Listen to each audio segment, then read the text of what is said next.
अस्सलाम वालेकुम। आज चाँद रात है और कल ईद है। इसकी खुशी में ही बस सब लोग मेहंदी लगाती हैं लड़कियाँ। मेरे को भी बहुत अच्छा लगता है मेहंदी लगाना। मैं भी यहाँ पे मेहंदी लगाने के लिए ही बैठी थी रात के 1:30 बजे। सब सो गए हैं, अबीर भी सो गया था, मम्मी-पापा सब सो गए हैं। बस मैं यहाँ पे अकेले में शांति से सोच रही थी कि मेहंदी लगा लेती हूँ। और जब मैं मेहंदी लगाने बैठी तो यहाँ पे मेहंदी देखो खुद ही निकल रही है। मैं कोई प्रेस नहीं कर रही, इसको अच्छे से दबा भी नहीं रही हूँ। वो खुद ही इतनी निकलती जा रही है। मैंने सोचा जब ये रुक जाएगी फिर मेहंदी लगाना शुरू करती हूँ। गुड मॉर्निंग एवरीवन, अस्सलाम वालेकुम। सुबह के बज रहे थे 5 और हम लोग सो के उठ गए थे, मम्मी और मैं। पापा भी उठ गए थे क्योंकि उनको नमाज के लिए जाना था। यहाँ पे मैंने सोचा कि ज़्यादा तो मैं हेल्प अभी कर नहीं पाऊंगी मम्मी की। मम्मी यहाँ पे खीर की तैयारी कर रही थी और मैं यहाँ पे दाल पीस रही थी दही वड़े और कांजी वड़े बनाने के लिए। वो सब तो ठीक था, लेकिन जब मैं सो के उठी और आज मुझे एक शौक लगा जो मेरी लाइफ में फर्स्ट टाइम हुआ है मेरे साथ में। जब मैंने मेहंदी लगाई थी तो मैं इतनी बेहोश होके सो गई थी क्योंकि मैं सोई भी 2 बजे थी और उठना मुझे 5 बजे था, मम्मी ने उठा दिया था मुझे। तो जब मैंने जैसे ही देखा व्लॉग बनाते हुए कैमरे में कि फेस पे क्या हो रहा है, तो सच में मेरे ना हवाइयाँ उड़ गई थी कि अल्लाह! मेरे फेस पे मतलब इम्प्रेशन आ गया। उसके बाद तो मुझे बहुत देर तक शॉक लगा रहा, फिर मैंने कुछ नहीं किया। उसको हटाने के लिए मेरे दिमाग में आया कि नींबू लगा के देखती हूँ फेस पर, तो मैंने चेहरे पे नींबू रब किया जहाँ-जहाँ पे निशान था, क्योंकि मुझे पता है कि नींबू कलर कट करता है। आज के दिन काम बहुत ज़्यादा है, तो मैंने खुद पे से ध्यान हटा के सारा ध्यान मम्मी की हेल्प करने पे लगाया। मम्मी ने यहाँ पे आधा कटोरी चावल में दूध मिला के खजूर, गोला और काजू, इन तीनों चीज़ों को मिला के मम्मी बॉईल होने के लिए रख देती हैं और बादाम को गर्म पानी में सोक करती हैं ताकि उसका पेस्ट बना के मिलाएं।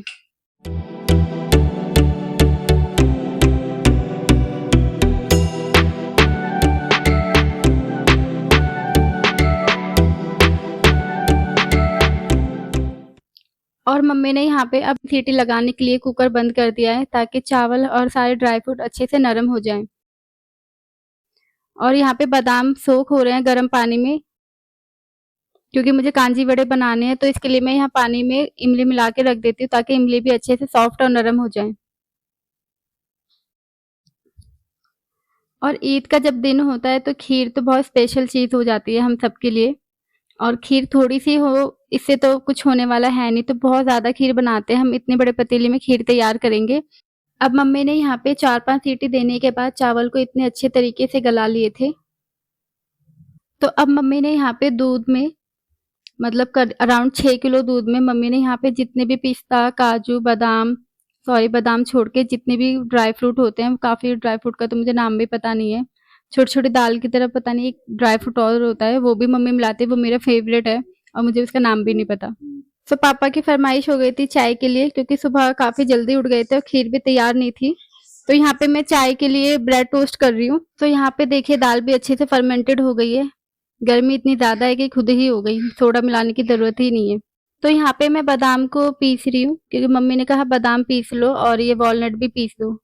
तो मम्मी ने बोला कि इस तरीके से दरदरा रखना है, बिल्कुल एकदम फाइन पेस्ट पानी डाल के नहीं बनाना। अब खीर भी अच्छे से पक चुकी थी और बॉयल भी आ गया था इसमें, तो मम्मी यहाँ पे जो हमने बादाम और अखरोट पीस के रखा था उसको मम्मी यहाँ पे मिला देती हैं।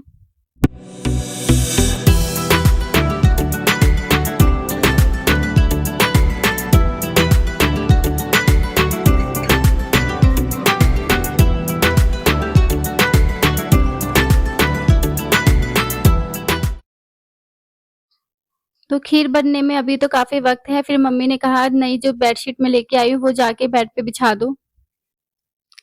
तो कम से कम 3-4 घंटे खीर बनने के बाद उसके बाद मम्मी कहती हैं कि चलो इसमें मखाने का तड़का लगा दो। तो यहाँ पे मैंने देसी घी लिया है और उसमें मखाने को फ्राई कर लेती हूँ, क्योंकि ज़्यादा मखाने अगर डाल दूँगी तो सारा वो दूध पी लेती हैं। तो यहाँ पे मैंने अपने हिसाब से थोड़े ही मखाने डाले हैं क्योंकि मम्मी को और मुझे भी ज़्यादा पसंद नहीं है। बस तड़का लगाने के लिए ही हमने थोड़े से मखाने डाले हैं इसमें, और अब मैं इसको मतलब अच्छे से हल्के से करारे और गोल्डन ब्राउन होने के बाद मैं खीर में मिला देती हूँ।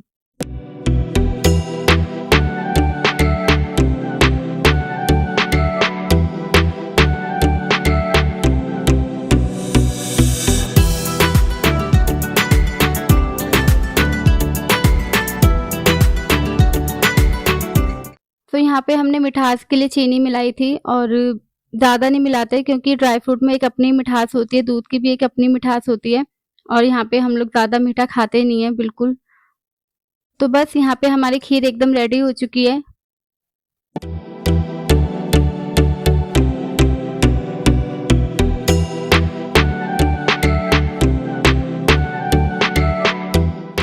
खीर में मम्मी की हेल्प करने के बाद बारी आती है मेरे खाना बनाने की, क्योंकि दही बड़े या कांजी बड़े ये सिर्फ़ मेरा ही काम था। तो बस मैं उसी में लग जाती हूँ, यहाँ पे ऑयल गरम होने के लिए रख देती हूँ और यहाँ पे जो मैंने दाल पीस के रखी थी ये अच्छे से फर्मेंटेड हो चुकी थी, तो मैं इसमें नमक मिला के पहले मैं सोचती हूँ दही बड़े के लिए बना लेती हूँ। तो दही बल्ला तो सबको ही अच्छा लगता है, तो पहले मैं उसके लिए वड़े तैयार कर रही हूँ। तो ऑयल अच्छे से गर्म हो चुका है और मैं चम्मच में इसको भिगो के ऑयल को वड़े डालना एक-एक करके शुरू करती हूँ।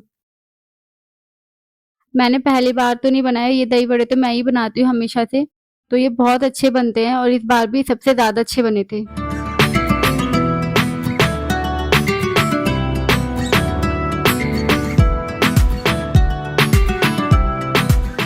आपको देख के ही लग रहा होगा कितने लाइट वड़े बने हैं, क्योंकि ये सच में बहुत ज़्यादा बड़े लाइट बने थे और एकदम अंदर तक पके हुए थे।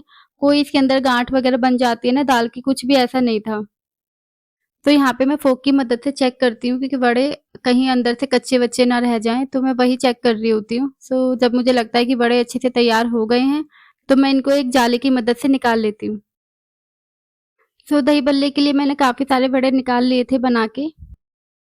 अब मैं यहाँ पे इसमें सोच रही हूँ कि धनिया पत्ता डाल देती हूँ ताकि देखने में भी अच्छा लगे और खाने में भी। तो यहाँ पे मैं कांजी वड़े बना रही हूँ, तो इसके लिए मैंने सोचा कि यहाँ पे थोड़ा-सा धनिया मिक्स कर देती हूँ। कांजी वड़े स्पेशली मुझे बहुत ज़्यादा अच्छे लगते हैं क्योंकि वो बहुत ज़्यादा लाइट होते हैं। इसमें वड़े होते हैं जो हम मिलाएँगे और पानी में ही इसे खाते हैं। इसमें इमली का पानी होता है और इमली का पानी खट्टा-मीठा होता है क्योंकि हम इसमें थोड़ा चीनी, लाल मिर्च और मतलब ज़ीरा वगैरह सब डाल के काला नमक इसका पानी तैयार कर लेते हैं।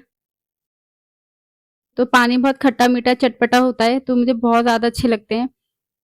लास्ट ईयर भी मेरी भाभी ने बनाए थे और इस ईयर मैंने बनाए हैं क्योंकि इससे पहले मैंने बनाए नहीं है कभी। This is my first time कि मैं कांजी बड़ी बना रही हूँ।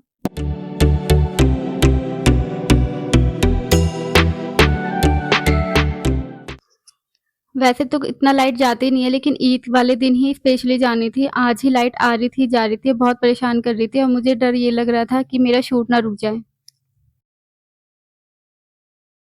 तो मैं यहाँ पे इमली का पानी तैयार कर रही हूँ। यहाँ पे मैंने एक बड़ा-सा बाउल लिया है और उसमें पानी की क्वांटिटी उतनी रखी है जितनी बड़े में मेरे को चाहिए। मतलब ज़्यादा बड़े नहीं बनाए, 10-12 बड़े के हिसाब से ही मैंने पानी रखा है। और यहाँ पे मैंने एक चटनी तैयार कर लेती हूँ लाल मिर्च की, जिसमें मैंने जीरा, 2 या 3 लहसुन डाल सकते हैं, काला नमक, नॉर्मल नमक और चीनी। इसका एक पेस्ट तैयार कर लेते हैं। इस तरीके से खट्टी-मीठी चटनी तैयार हो जाती है। बाद में भी आप पानी में ऐड कर सकते हैं अगर कुछ कम लगता है तो। तो ये देखिए मेरे यहाँ पे तैयार हो चुके हैं दही भल्ले के लिए वड़े। यहाँ पे है कांजी वड़े और यहाँ पे मैंने दही में थोड़ी-सी चीनी डाल के एक मिक्सी में ग्राइंड ले लिया था, ताकि हमारी दही थोड़ी क्रीमी सी हो जाए। तो यहाँ पे मैंने एक आम कट किया है ताकि मैं दही बड़े को ऊपर से टॉपिंग करूँ। और फिर मैंने सोचा इमली का पानी बच ही गया है तो यहाँ पे खट्टी-मीठी सौंठ तैयार कर लेते हैं। बस वही तैयार हो रही है यहाँ पे। आज बहुत ज़्यादा थक चुके हैं क्योंकि बकरा-ईद के दिन क्या होता है, एक के बाद एक काम मिलता जाता है और काम खत्म होने का नाम ही नहीं लेता। ये मैंने पहली बार फ़ील किया क्योंकि मैं सुबह 5 बजे से उठी हुई थी और काम करने में ही लगी हुई थी। मम्मी की हेल्प करी, मम्मी की हेल्प करने के बाद नमाज़ पढ़ी, थोड़ा-सा रेस्ट किया और उसके बाद फिर से मैं दही वड़े, कांजी वड़े और जो भी मुझे शूट करना था, क्योंकि शूट करते हैं जब हम तो काफ़ी चीज़ें जो जल्दी हो सकती हैं, उसमें थोड़ा टाइम लगता है। क्योंकि हमें बार-बार देखना होता है कि हर चीज़ रिकॉर्ड हो रही है या नहीं। और उसके बाद मम्मी ने बोला अब तुम भी नहा धो लो और अबीर को भी कपड़े पहना दो। तो मैंने अबीर को तैयार किया और खुद भी फिर नहा धो के फ्रेश हो गई। तो यहाँ पे दही वड़े की मैंने प्लेटिंग करी थी इस तरीके से मैंगो में। तो यहाँ पे मेरा भतीजा तैमूर तैयार होके आ जाते हैं और वो भी बहुत प्यारा लग रहा होता है, लेकिन अबीर को फ़ोटो क्लिक कराने का, वीडियो बनवाने का अभी तो शौक है ही नहीं। फिर जैसे-जैसे शाम होने लगती है फिर मैं सोचती हूँ कि चलो मैं भी थोड़ा तैयार हो जाती हूँ, अगर मैं वीडियो बना पाती हूँ, रील वगैरह इंस्टाग्राम के लिए तो कोशिश करती हूँ कि कर लूँ। इसके लिए मैंने यहाँ पे एक सूट निकाला था अपना ईद का, तो ये मेरा सिंपल सा सूट है, मैंने ज़्यादा कुछ लिया नहीं था इस बार। यहाँ मैंने सूट निकाल तो लिया था बट मैं पहन ही नहीं पाई, तो ये मैंने नेक्स्ट डे पहना था। फिर मुझे याद आता है कि मैंने अबीर को अभी तक तो कुछ खिलाया नहीं है, शाम हो गई है, 6-7 भी बज गए, पता ही नहीं चला दिन कैसे निकल गया आज का। और मैं उसको खाना खिलाती हूँ और पर उसको खाना नहीं होता, उसको कलरिंग करनी होती है। तो वो मुझसे कहता है मम्मा कलर निकाल दो। यहाँ पे 8:30 बज जाते हैं करते-करते और वही कलर करने लग जाता है और मुझे लगती है भूख, मेरा मन करता है कुछ हल्का खाने का। यहाँ पे मैं चाय बनाती हूँ और हमेशा की तरह चाय का वही हाल हुआ जो होता है। और आज तो ऐसा हुआ था कि मैंने 2 बार चाय बनाई थी और दोनों बार सेम हुआ। तो इतनी थकान के बाद रात हो जाती है और इस तरह से चाय बची हुई जो भी होती है वो पीने के बाद इस तरह से मेरा व्लॉग होता है पूरा। अगर आपको मेरी वीडियो अच्छी लगे तो प्लीज़ मेरे चैनल को सब्सक्राइब करके ज़रूर जाएँ और लाइक कमेंट करना ना